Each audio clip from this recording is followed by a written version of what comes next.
Hello, சொல்லுங்கள், கேளுங்க. ஏன் பொங்கல் நாளை மறுநாள். எனது இனிய பொங்கல் நாள் வாழ்த்துக்கள் அனைவருக்கும்.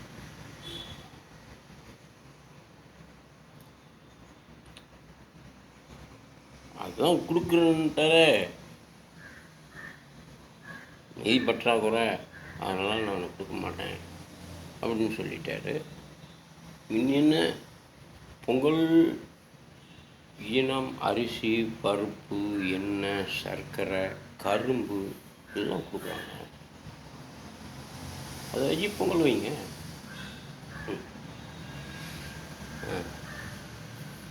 ஆமாம், இதுக்கு முன்னால் போன வருஷம் கொடுத்துக்கிட்டு இருந்தாங்கள்ல 1000 ரூபா.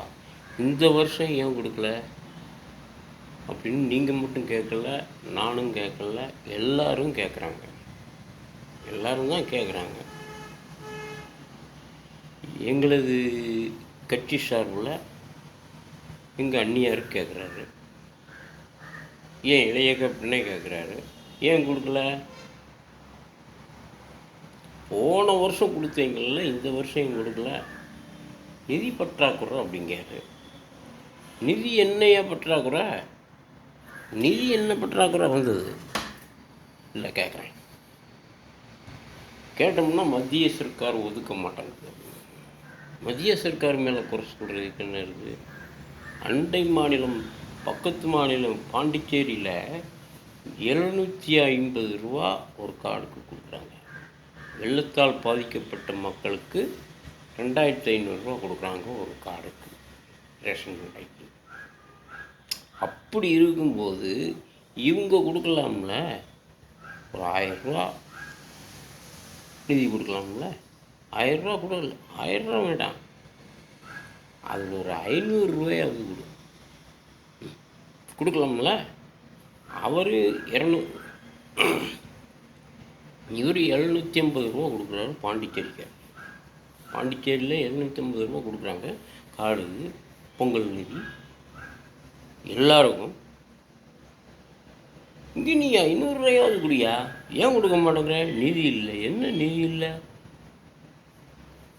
பாரில் டெய்லியும் வருமானம் வந்துட்டு தான் இருக்குது, லட்சக்கணக்கில் வந்துக்கிட்டு இருக்குது. ஏன் அந்த வருமானம்லாம் எங்கே போச்சு? கொடி கொடியாக சுருட்டுறீங்க. மணல் கொள்ளை, அந்த கொள்ளை, இந்த கொள்ளை, நீங்கள் எல்லாம் கொள்ளை அடிக்கிறீங்க. அந்த கொள்ளை அடித்த பணம் எங்கே போச்சு? எங்கே போச்சுன்னு கேட்குறேன். ஒரு 500 ரூபாய் கொடுக்குறதுக்கு உங்களால் முடியலையே, பிறகு எதுக்கு நீங்கள் ஆட்சி ஆள்றீங்க? எதுக்கு எடுத்தாலும் மத்திய கவர்மெண்ட்டை குறை சொல்கிறீங்க. மத்திய கவர்மெண்ட் நிதி கொடுக்க மாட்டேங்குது. நிதி கொடுத்தா எல்லா நிதி மக்களுக்கு செலவழிப்பீங்களா? 2000 கோடி நிதி உதவி வேணும் அப்படிங்கிறீங்களே, 2000 கோடி நிதி உதவி கொடுத்தா 2000 கோடியும் மக்களுக்காகவே செலவழிப்பீங்களா? அவர் சம்பாத்தியத்தில் கட்சி நடத்தினார். அதுபோக எந்த சம்பாத்தியம் இருந்தாலும், நீர் அரசியலில் சம்பாதிச்சதும், சினிமா லெவலில் சம்பாதிச்சதும் எல்லாம் மக்களுக்காகவே உழைச்சார், மக்களுக்காகவே செலவு பண்ணார். நீங்கள் மக்கள் மக்கள் மக்கள்ன்ட்டு மக்களை பைத்தியகாரத்தனமாக்குறீங்க, பைத்தியமாக்குறீங்க இப்போ இருக்கிற அரசியல்வாதிகள். என்னையா இது? போன வருஷம் 1000 ரூபா கொடுத்தவங்க இந்த வருஷம் 1000 ரூபா கொடுக்க வேண்டியதானே? ஏன் கொடுக்கல? நிதி இல்லை அப்படிங்கிறீங்க.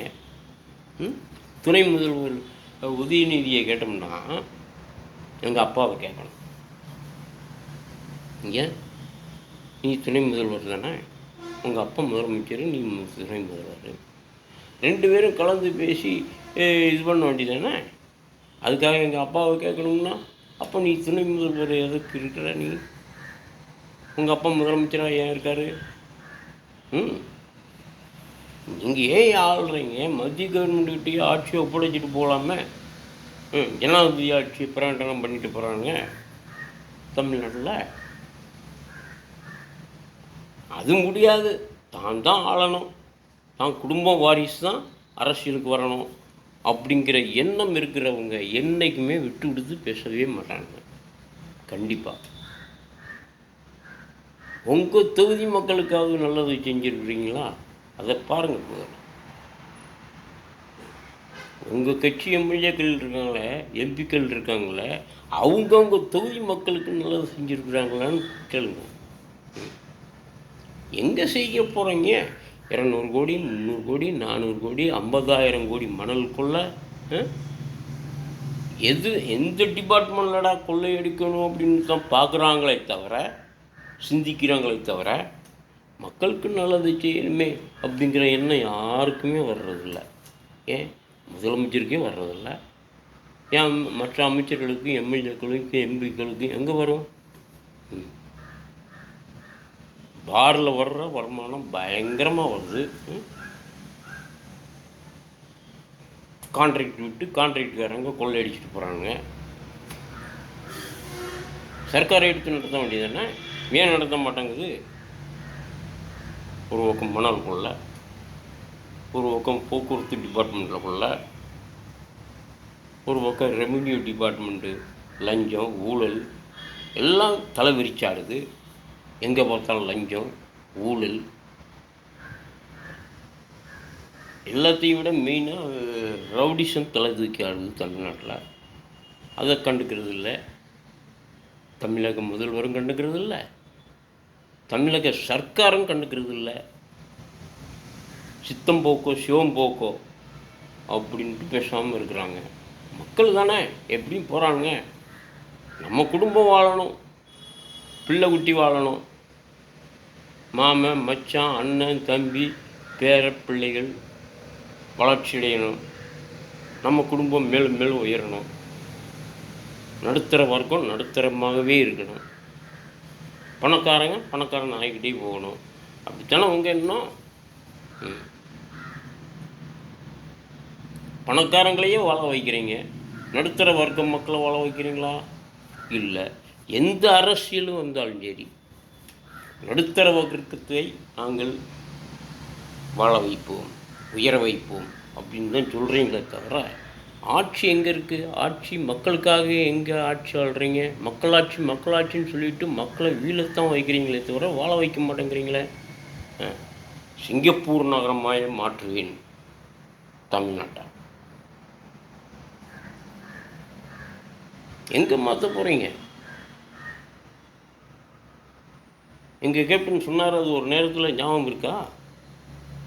நான் வந்தால் நீங்கள் சொன்ன மாதிரி சிங்கப்பூரில் வசிக்கும் மக்கள் மாதிரி எப்படி வசிக்கின்றார்களோ அதே மாதிரி தமிழ்நாட்டில் உள்ள மக்களையும் வாழ வைப்பேன்னு தான் சொன்னாரே தவிர சிங்கப்பூர் நகரமாக மாற்றுவேன் அப்படின்னு சொல்லலாம்.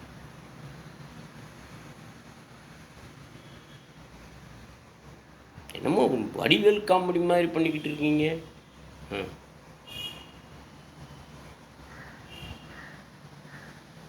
என்ன ஆட்சி ஆள்றீங்களா? என்ன பண்ணுறீங்க? ஆட்சி சரியில்லை தமிழ்நாட்டில். சட்டம் ஒழுங்கு சரியில்லை. எங்கே பார்த்தாலும் ரவுடிசம், பயங்கர டிராஃபிக் கிடைக்கல. யாருமே பாதுகாப்புத்துறை அதிகாரிகள் கண்டுக்கிறது இல்லை. பாதுகாப்பு நீக்கிற போலீஸ்காரங்களில் கைகட்டு போட்டு வச்சுருக்குறாங்க, உத்தரவு பிறப்பிக்க மாட்டேங்கிறாங்க. நீங்கள் இப்படி இன்னும் வேடிக்கை பாருங்கள் அப்படின்னு சொல்கிறாங்க. அப்படித்தான் சொல்லிடுறாங்க அதிகாரிகள். நேற்று ஒருத்தர் கேட்டாராம், என்னங்க வண்டியில் போகிறாங்க அதை கண்டுக்காமே இருக்கிறீங்க, எங்கள் அதிகாரிகிட்ட சொல்லுங்கள், மூத்த அதிகாரிகள்கிட்ட சொல்லுங்கள் அப்படிங்கிறாரு ஒருத்தர். அவர்கிட்ட நானும் கேட்கல, இன்னொருத்தர் கேட்டார். கேட்டவர் என்கிட்ட சொன்னார். அப்படியா? அப்படித்தான் சொல்லுவாங்க ஐயா, என்ன பண்ண முடியும்? இவங்களை சொல்லி குற்றமில்ல, உயர் அதிகாரிகளை சொல்லணும். ரவுடிசம் பண்ணுறவங்கள முட்டி தட்டி உள்ளத்துக்கு போடணும். என்னைக்கு ஸ்பீட் வண்டியை அறிமுகப்படுத்தினாங்களோ அன்னைக்கே ரவுடிசம் தலை தூக்கி ஆடுது, ஆக்சிடெண்ட்டும் அதிகமாக உருவாகுது. வாகனங்கள் பெருத்து போச்சு. டூ வீலர்கள் பெருக பெருக பெருக பெருக ரவுடிசங்களும் தலை தூக்கி ஆடுது. அந்த ஸ்பீடு வண்டியில் போகிறவங்க பூரா ரவுடிகளாக தானே போகிறாங்க. யாவது ஒரு மனுஷங்க போகிறாங்களா? ஏகப்பட்ட ஸ்பீடில் போகிறாங்க. பஸ் ஸ்டாண்டில் நின்றுக்கிட்டு பஸ் வருதான்னு பார்க்குறவங்கள அவங்க மேலேயே விட்டுட்டு போயிடுறாங்க. நிற்காமல் போகிறாங்க. ஸ்டேஷனை தாண்டி போகிறாங்க. போலீஸ்காரங்களும் சும்மா இருக்கிறாங்க. நான் என்ன சொல்கிறேன்னா, எல்லாரையும் விட ஹெல்மெட்டு போட்டிருக்கிறவங்கள ஹெல்மெட்டை கழட்டிட்டு ஊதுங்க அப்படிங்கிறாங்க. ஏன் பெரும்பாலும் அந்த ஸ்பீடு வண்டியில் போகிறவங்க தான் கஞ்சா போட்டுட்டு போகிறாங்க, தண்ணி அடிச்சுட்டு போகிறாங்க. அவங்களும் ஒன்றும் செய்ய போகிறதில்ல. அப்பாவியில் போனால் அவனை நிப்பாட்டுறாங்க. அது நிப்பாட்ட வேண்டியதான். நிப்பாட்டுறது அவங்களுடைய கடமையை செய்கிறாங்க. இருந்தாலும் எல்லாரையும் ஒன்றோட செய்யணும்ல.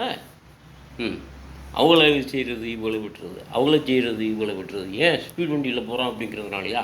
மேலே விட்டுருவாங்கிற பயமா? உங்கள் கையில் லத்தியும் துப்பாக்கியும் ஏன் கொடுத்துருக்கு? ஏன் கொடுத்துருக்கு? வீலை பார்த்து சுடு.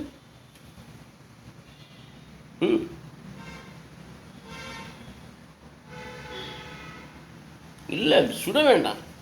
லத்தி வச்சு அடிய வில்ல நிடுறான்.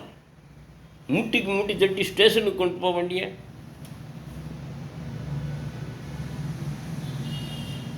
சட்டையை பிடிச்சி போலீஸ்காரங்களையே சட்டையை பிடிச்சி உலுக்கி கேட்கின்ற டைம் இது.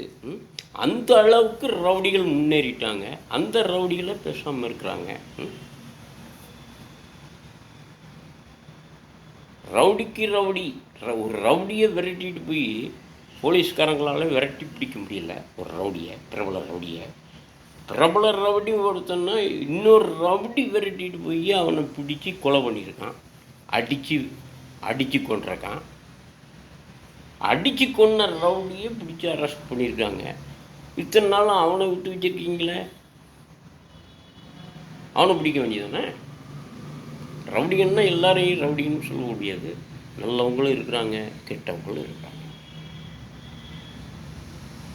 ரவுடிக்கு ரவுடியே இருப்பான். நான் தான் இந்த ஊருக்கே ரவுடி அப்படின்னு சொல்லிட்டு தலை தூக்கி ஆடக்கூடாது. எனக்கும் மேலே ஒரு ரவுடி இருப்பான்ல. நம்ம படத்தில் நான் தான்டா ரவுடி இந்த ஊருக்கு, எங்கள் ஊரில் நான் தான் ரவுடி, அரெஸ்ட் பண்ணுங்க அப்படின்னு சொன்ன மாதிரில இது பண்ணுறாங்க. ஏன் இந்த மாதிரிலாம் பண்ணுறீங்க? ஆட்சி சரியில்லை, ஆட்சி நடத்த முடியாது. ஆட்சிக்கு எந்த ஆட்சி வந்தாலும் சரி முதல்ல ரவுடிசத்தை ஒழிக்கணும். அப்புறம் இந்த ஸ்பீடு வண்டியை அறிமுகப்படுத்தக்கூடாது, விற்பனை பண்ணக்கூடாது. விற்பனை பண்ணக்கூடாதுன்னு நான் சொல்லலை, விற்பனை பண்ணுங்க. ஆனால் இதுக்கு முன்னால் எந்த வண்டி எடுத்தாலும் சரி ஸ்பீடு இத்தனை மைல் ஸ்பீடில் இத்தனை கிலோமீட்டரு மேலே போகக்கூடாது அப்படிங்கிற ஒரு சட்டம் இருந்தது. அதே சட்டத்தை அமல்படுத்துங்க. ஏன் அமல்படுத்த மாட்டேங்கிறீங்க கவர்மெண்ட்டு? அந்த சட்டத்தை கொண்டு வாங்க. அந்த சட்டமே இல்லை அப்படிங்கிறீங்க. ஏன் இல்லை? இதுக்கு முன்னால் சட்டம் போட்டாங்களா? அந்த சட்டம் காற்றுக்கு பறந்துட்டியா?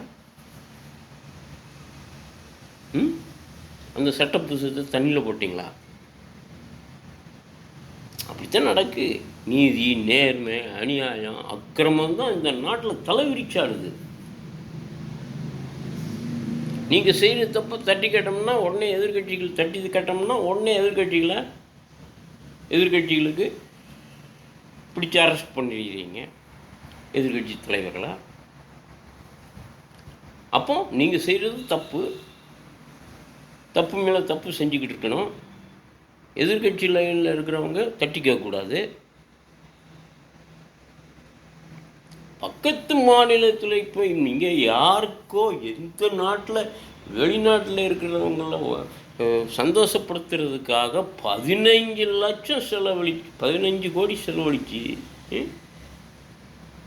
போக்குவரத்து டிபார்ட்மெண்ட்டை போக்குவரத்தை எல்லாம் திருப்பி விட்டுட்டு அந்த பைபாஸ் ரோடை ரேஸ் மைதானமாக்குனீங்க. 15 லட்சம் செலவழித்து 15 கோடி.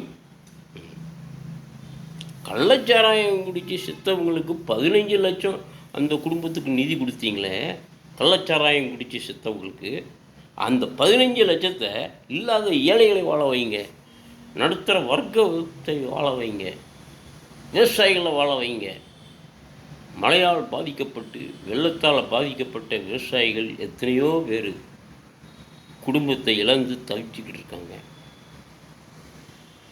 கரும்பு தண்ணியில் மூழ்குது, நெல் வயல்கள் தண்ணியில் மூழ்குது, விவசாயிகள் கஷ்டப்படுறாங்க, விவசாயிகளுக்கு நஷ்டம். அந்த நஷ்ட ஈடை கொடுங்க.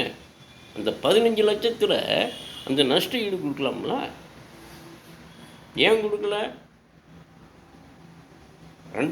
ஒரு கார்டுக்கு 2500 ரூபா கொடுக்குறாங்க பாண்டிச்சேரியில். வெள்ள நிவாரண நிதி கொடுத்துருக்குறாங்க. நீங்கள் ஏன் கொடுக்கல?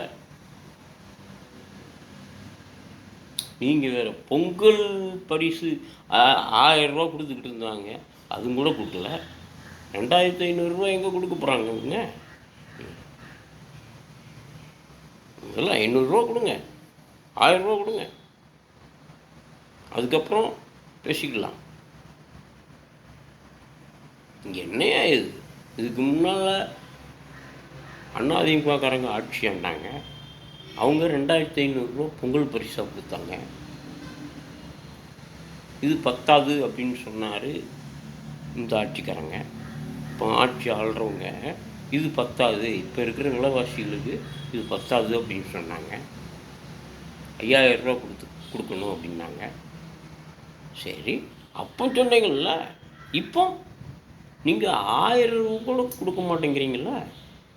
1000 என்ன 500ஆவது கொடுங்கன்னா அதுவும் கொடுக்க மாட்டேங்கிறீங்க. பக்கத்து மாநிலம் பாண்டிச்சேரியில் 750 ரூபா கொடுக்குறாங்க. நீங்கள் 750ல் 50 ரூபாயை உரைச்சி 500 ரூபாயாவது கொடுங்க.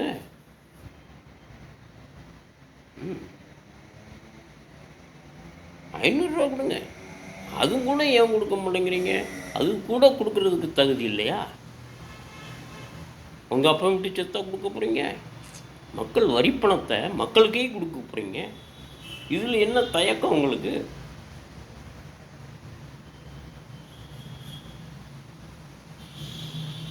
பொங்கல் பரிசு, பொங்கல் எல்லாம் கரும்பு, சர்க்கரை, அரிசி, பருப்பு, எண்ணெய், புண்ணெய் இதெல்லாம் கொடுக்கணுமா? அதையும் சேர்த்து கொடுங்க. 1000 ரூபா. போன வருஷம் அதை தானே கொடுத்தீங்க, இந்த வருஷம் ஏன் கொடுக்கல? சிந்திச்சு பாருங்கள் மக்களே, நீங்கள் கொஞ்சம் சிந்திச்சு பாருங்கள். நீங்கள் தானே மக்களாகி நீங்கள் தானே இந்த இவங்களுக்கு திருப்பி திருப்பி ஓட்டு போடுறீங்க. அதிமுக திமுக, அதிமுக திமுக, இந்த 2 கட்சியிலையும் மாறி மாறி ஓட்டு போடுறீங்க. உங்களை இழிச்சவங்களாக்குறாங்க மக்களை. மக்கள் மதிச்சா தானே ஆட்சியாளர்கள். இல்லையே, ஓட்டு வாங்கும்போது மட்டும் ஐயா ராசா, அம்மா தாய் எங்களுக்கு ஓட்டு போடுங்க, ரெட்டை இலைக்கு போடுங்க, உதயசூரியனுக்கு போடுங்க. திருப்பி சொல்ல போனால் திராவிட முன்னேற்ற கழகத்துக்கு உதயசூரியன் சின்னத்தை கொடுத்துருக்கக்கூடாது. அந்த நேரத்திலேயே வாதாடி வாங்கிட்டாங்க, வழக்காடி வாங்கிட்டாங்க. கவர்மெண்ட்டும் சம்மதிச்சிருச்சு, கொடுத்துட்டாங்க. கொடுத்துருக்கக்கூடாது. என்னுடைய தனி அபிப்பிராயத்தை சொல்கிறேன். அது தேசிய சின்னம் உதயசூரியன். தேசத்துக்கே ஒளி கொடுக்குற சூரிய பகவான். அந்த சின்னத்தை பயன்படுத்தக்கூடாது.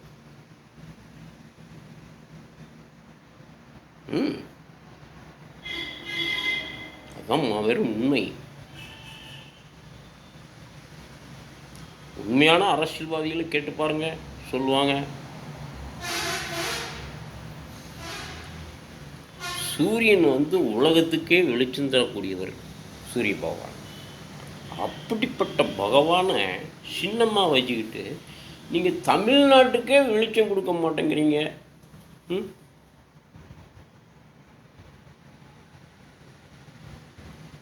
மக்கள் இருட்டில் மூழ்கி இருக்காங்க. வெளிச்சத்துக்கு வரணும், மக்கள் வெளிச்சத்துக்கு வரணும்.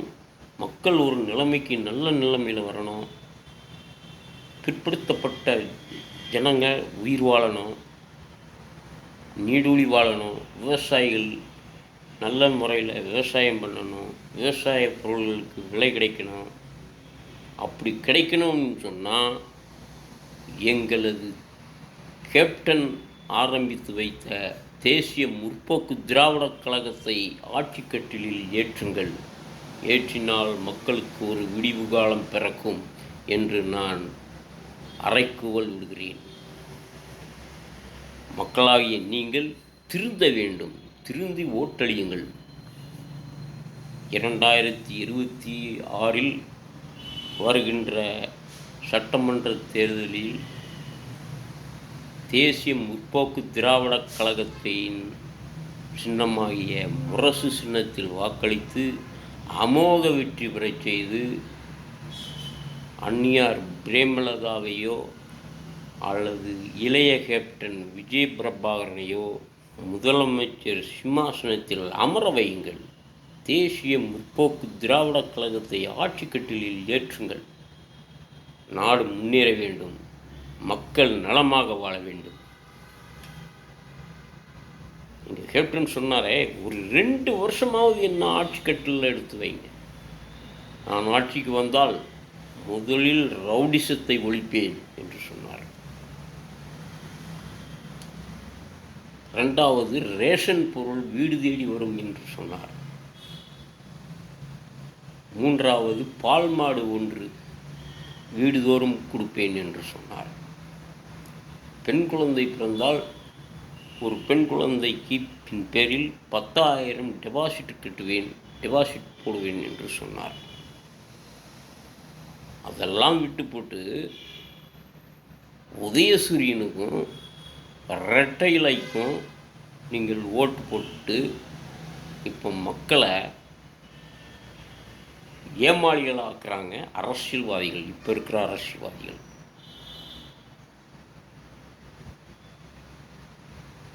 நீ வருகின்ற 2026 மக்களாகிய நீங்கள் சிந்தித்து தேசிய முற்போக்கு திராவிடக் கழகத்தை ஆட்சி கட்டிலில் ஏற்றுமாறு உங்களை தாழ்மையுடன் வேண்டி கேட்டுக்கொள்கிறேன். நன்றி, வணக்கம்.